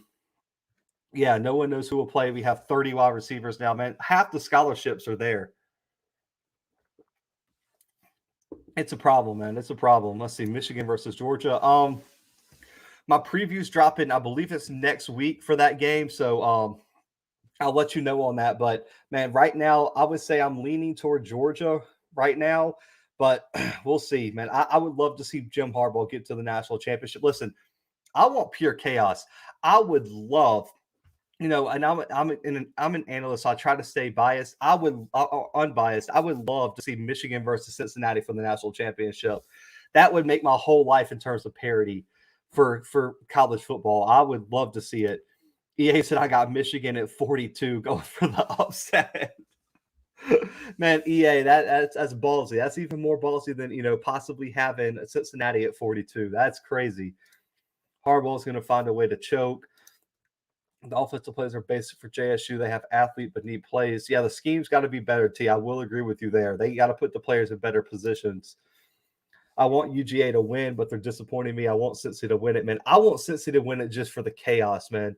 Can you imagine Cincinnati, a Group of 5 team, winning the national title, especially if they beat Alabama and then, God forbid, they beat Georgia in the Natty? Man, all the talk about Group of 5 versus Power 5 would have to die down, man. That would be – and listen, if I'm Cincinnati, I'm clearing out some lots around the stadium. I need a statue of Desmond Ridder, a statue of Jerome Ford, a statue of Ahmad Gardner, and a statue of Luke Fickell right there, man. You got to build the statue. You got you got to rename it. You got to rename it Fickle Stadium with Desmond Ritter Field. That's got to happen. McNeese will not win for 15 years, and Shador hit a wall. The offense with the battle, a lot of running backs who aren't good against the blitz hit the wall. ACC is coming. Wake Forest and Louisville QBs are ballers. Sam Hartman's a monster, man. I will give you that. And also, let's not forget Miami's Tyler Van Dyke is a problem, man. Ever since Miami switched quarterbacks, they've been winning. So I'm excited to see what Tyler Van Dyke does in the bowl game with Mario Cristobal's offense. And then on top of that, you got now you got a quarterback battle out in Oregon. Bo Nix versus Ty Thompson up there in Oregon for the QB battle, man. I can't wait to see that. I'm from Memphis. I can't in good conscience. That's fair, Sonic Boom. That's fair. I agree. If Michigan can shut down the run and force Bennett into third and longs, they can pull it off. Oh, it's going to be a battle of who can run the football. And I can't wait. I cannot wait to see Haskins and Corum against that front seven for Georgia. That's going to be something real. But neither quarterback, McNamara nor Bennett, is going to be able to win this game with their arm. No way. Luke Fickell looks like a comedian. Every time I see him, I giggle. He looks like he has a funny side on him. He might, man. I like Luke Fickell as a coach, though, man. He's just one of those player coaches. Van Dyke is real. If Mike Norvell doesn't get to a bowl game this season, his ass got to be gone, especially with the class he has coming in. He should have been gone this year. And listen, okay. So I know this is old news with Travis Hunter going to Jackson State. I'm sorry. This isn't no shot at Jackson State whatsoever because I'm so happy that happened. I'm an FCS guy. I hope more 5-star players come, go to FCS level. But you got to fire. You can't if you're Florida State, you cannot have a head coach lose a 5-star to an FCS school. I don't care if the head coach is Dion. I don't care if the head coach is Nick Saban. I don't care who the head coach is. You don't care if it's Bear Bryant's ghost. You cannot lose a 5-star number 1 overall prospect to an FCS school. He should have been fired on the spot. They should have went to his office and just said, bro, we need you to leave. We'll FedEx you your stuff. It just can't happen, man. So I think the hot seat is hotter than ever for Mike Norvell. He better win the damn ACC after pulling what he did on signing day. You had this kid committed for a calendar year, and you lose him to an FCS school on signing day, and you didn't know. You didn't know. That just can't happen. I mean, he's on the hottest seat in college football right now. Him and what's his name at Nebraska? Jesus Christ, they're both on the hot seat. Scott Frost just doesn't even deserve a head coaching job at this point. 3-9 again at Nebraska. Come on.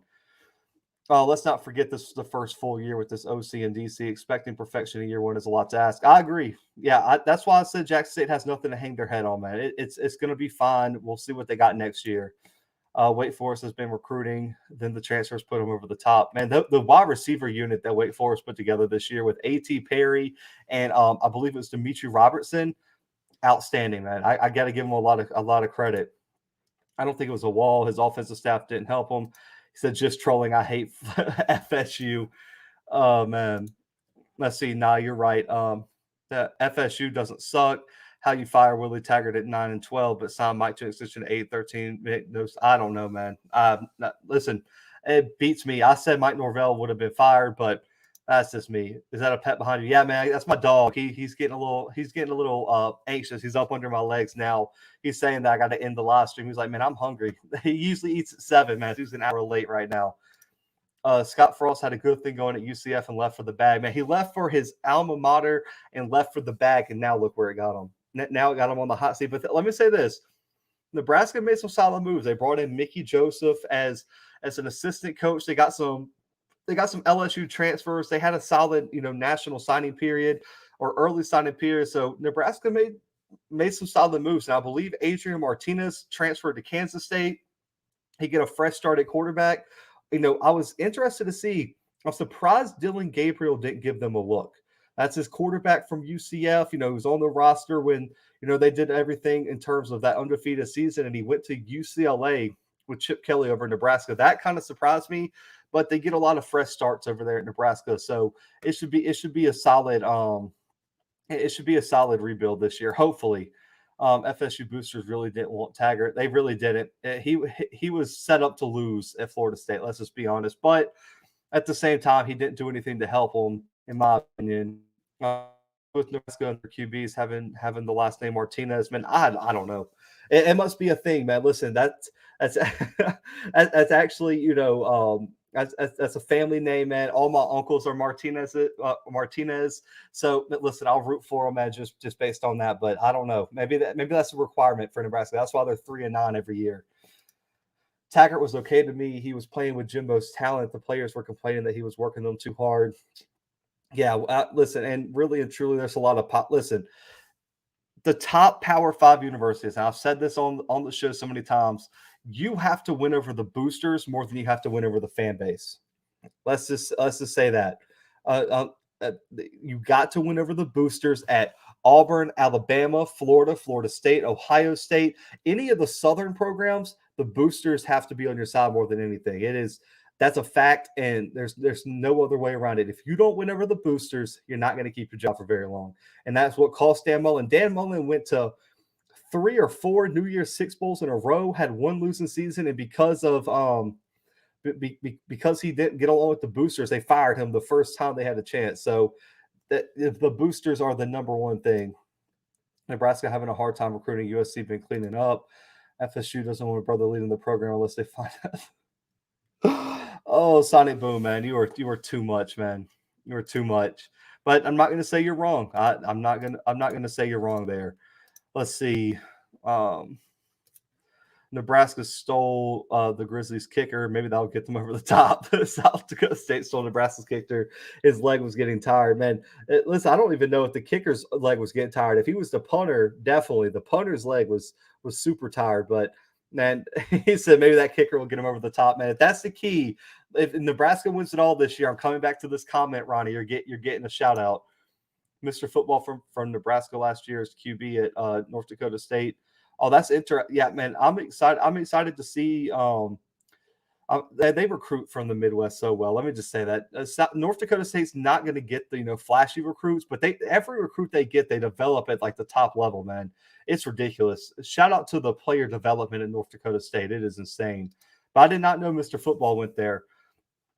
Florida boosters think they can coach. It's the most frustrating. Listen, the booster situation, and this is coming from an Auburn guy who, I've been around. I've been around it. I saw it firsthand with the Tuberville coaching change, and also this past hire with Harsin. It's so political, and I think it holds so many universities back. And if the AD doesn't have the respect he deserves, man, it causes a lot of problems for coaching searches, facility upgrades, everything like that. Like Alan Green, who was hired as Auburn's AD. I believe he was the first. African American athletic director that Auburn has ever had. To see the struggle that he had to go through to hire his guy, Brian Harsin, because the boosters wanted Hugh Freeze.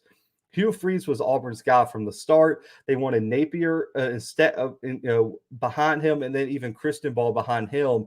And then Brent Venables got an offer. The boosters did everything they could to sabotage Alan Green hiring Brian Harsin. So all these boosters think that they can coach just because they have money, and it's ridiculous. Because I don't know if you guys know this, 1 or 2 boosters are solely paying Gus Malzahn's buyout at Auburn right now. It was just like $20-something million. That should show everything you need to know about the power they have at those universities. Cole Patton. I'll have to look him up, Garth, man. I appreciate you shouting him out. I'm definitely going to go watch some of his highlights.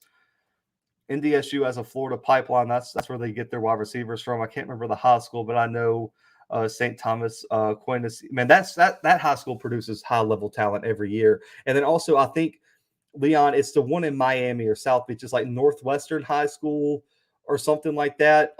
They always produce high-level talent. There were a few recruits this year that were like borderline 5 stars coming out of Northwestern High School down in Miami. That's going to be the new pipeline for Mario Cristobal in Miami. If he can turn those kids from Northwestern, some of those schools down there, it's going to be a problem, because I believe there was like 1 5-star and like 2 or 3 4-stars coming out of Northwestern this year, and they're always in like the state title game down there. So listen, and for some of these FCS programs, being able to recruit all over the place, is key. Yeah, Northwestern and Miami Central, man. That both of those schools produce stupid talent, man. Every year they got like a 5-star coming out of there. And so if Miami can start having a pipeline out of those two schools again, that's going to be the problem, man. But yeah, Northwestern's the one I for sure know, man, because Northwestern every year there's a great kid coming out of Northwestern. I believe one of the Alabama A&M commits is out of Northwestern as well that they just got. He's going to be something interesting. Cole Payton, appreciate all you do, bro. Great show, man. Thank you, Garth, man. Thank you for rocking with me, man. How do you feel about Keontae Hampton's pro chances? He would I think he has a solid chance to be drafted late in the draft, probably anywhere between 5th and 7th round, Darren. And then I would say that it's 100% chance he's going to be on a roster. If he doesn't get drafted, he's going to be on a roster as an undrafted free agent. And with his work ethic and what he can bring at the linebacker spot, I would imagine he's going to be on a roster next year. But I do hope he gets drafted based on, what's going to happen in the postseason games. But I think the earliest you'll see Keontae Hampton drafted probably be 5th to 7th round, if I had to guess. But I'm going to break down all the different recruits coming out of FCS. So, and I got some NFL draft connections that I made last year that I'm going to try to pull some strings on to kind of get y'all some inside information on where teams are evaluating prospects. That way we can try to hammer down. Let's see. What's with Florida colleges and them not being able to fill stadiums aside from UF? I think the number one thing underscore is that you got to look at the cities that they're in. When you look at Miami, it's in South Beach. There's a lot of stuff to do in South Beach. You look at UCF, Orlando. There's a lot of stuff to do in Orlando. A lot of these big programs in Florida are in big cities. Florida State and Tallahassee, the state capital. If you're not winning, fans have other stuff to go and do. When you look at Auburn, Alabama, when you go look at, like Oxford, Ole Miss, you go look at Mississippi State and Starkville, there's nothing else to do. Listen, I'm an Auburn student. I love Auburn. That's I can't wait to be back. There ain't nothing else to do other than go support Auburn sports.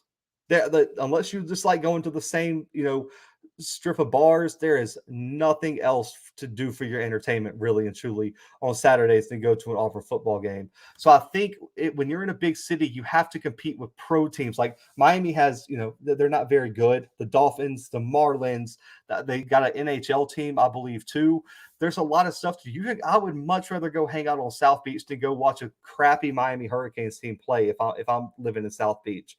So what I think you see is a lot of these teams like USC, a lot of the Florida schools, they're in places that, you can go do other stuff and do. So there's not a lot of stuff. And yeah, like there's stuff to do in Tallahassee every single day. In Auburn, yeah, you got a bunch of frat parties, but then all the frats and sororities and things to do, all the people throwing parties are at the game. So then the parties are after the game. So there's not, everyone knows Saturdays in small cities, you go to the college football game. And so I think that's what a lot of Florida schools are facing is they have so much to compete with. I mean, if UCF isn't good, why would I go see UCF play rather than go do something else in Orlando? So I think that's going to be the biggest thing, man. Let's see. I think Hampton will get into a camp. He has the speed to play special teams. I mean, yeah, I agree with that. He'll at least be on special teams. A lot of FCS players will have to go. It's a lot of O-line, wide receivers, and QBs. In Tallahassee, said my Dolphins are on a winning streak. That's true. 6-game winning streak for the Dolphins or 7-game winning streak, something like that. Florida schools have too many FBS teams. That's why they're struggling. It used to just be the top 3. Yeah, and when you look at like the expanding recruiting network and landscape, a lot of these top Florida recruits, if they want to stay home, they can go to FAMU. They can do other things other than go to the top 3 big schools. Because right now, man, I don't think you can argue really and truly that going to Florida State give you a better shot than go to FAMU. Really and truly, that's in the same city, especially with all the politics and what's been going on at Florida State in terms of uncertainty around the coaching staff. I just think there's too many hands in the pot. And then on top of that, every single school around the country is going to recruit your state. USC is going to recruit Florida kids. Oregon's going to recruit Florida kids. Texas, Oklahoma, Auburn, Alabama, Georgia Tech, Clemson, LSU, all the Mississippi schools. Florida is just going to get picked apart every single year in terms of recruiting, man. And I think that's a big thing. Now Nebraska fans have nothing to do except go pick corn. Exactly. And that's why Nebraska sells out their stadium like every single weekend. That's why Nebraska has one of the coolest environments in college football, because there's nothing else to do in Lincoln. And I have been to Nebraska. And I promise you I'd rather go watch Nebraska play than do anything else Nebraska has to offer. I've been to the College World Series. It was amazing. Ain't a damn other thing to do in Nebraska. And I will not be going back unless it's for a football game in Nebraska or it's for the College World Series, man. Better play caller, Lane, Riley, or Sarkisian. This is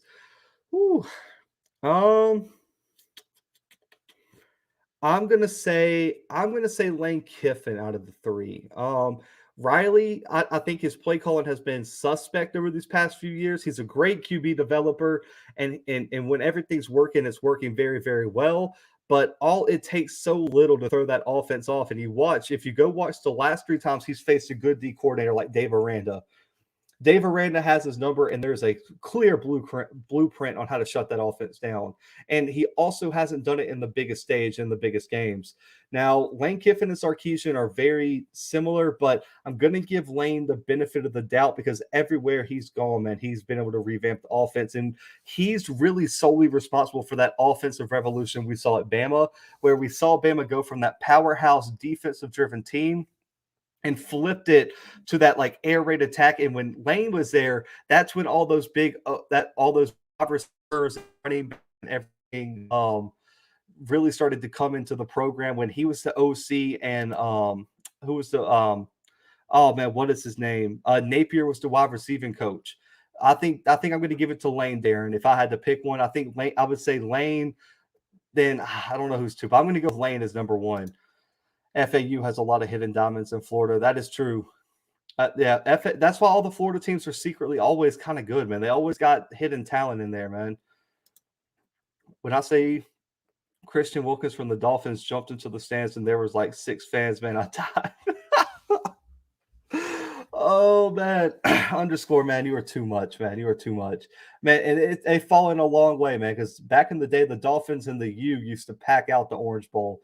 Now, maybe not so much, man. There's nothing to do around Alcorn, so maybe more people should be at the games. Oh, man, y'all are too much, man. Oh, man. Miami used to go to the and party on Saturday, then the Dolphins and party on Sunday. When Miami teams are good, the games and parties are ridiculous, man. I think, and that's what I say about the Christian Ball hiring.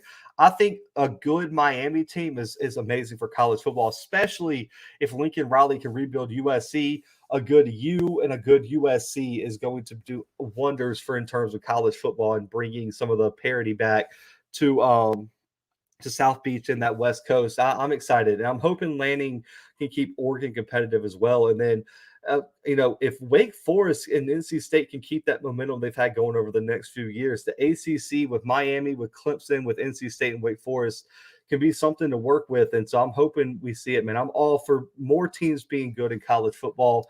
Parity is a good thing for the future of college football, man, in my opinion. But listen, guys, been on here for just almost 2 hours, man. Listen, I appreciate y'all rocking with me on the recaps. Listen, we got the mailbag later this week. I might have an interview tomorrow night with a player. So turn on your post notifications. The mailbag will either be tomorrow or Wednesday. About 6:30 p.m. Central Time. I already got some questions submitted, but if you want to cover it, man, make sure to be here. And also, man, make sure to submit your questions at the end of the show after we kind of cover the topics, and we can rock through any of the questions you have about college football. It can be FCS, FBS, Power 5, SWAC. It does not matter, man. But it'll be one of our last mailbags before the holidays. So I appreciate y'all rocking with me, man. The support has been outrageous this year. I can't believe from this year we've went from like 30 subscribers to over 2,000, man. Thank y'all so much, each and every one of y'all, man. Thank y'all so much. But listen, more episodes coming later this week. SWAC recruiting updates, player interviews, bowl game previews. We got it all coming for y'all, man. But until next time, guys, the Blue Bloods are out.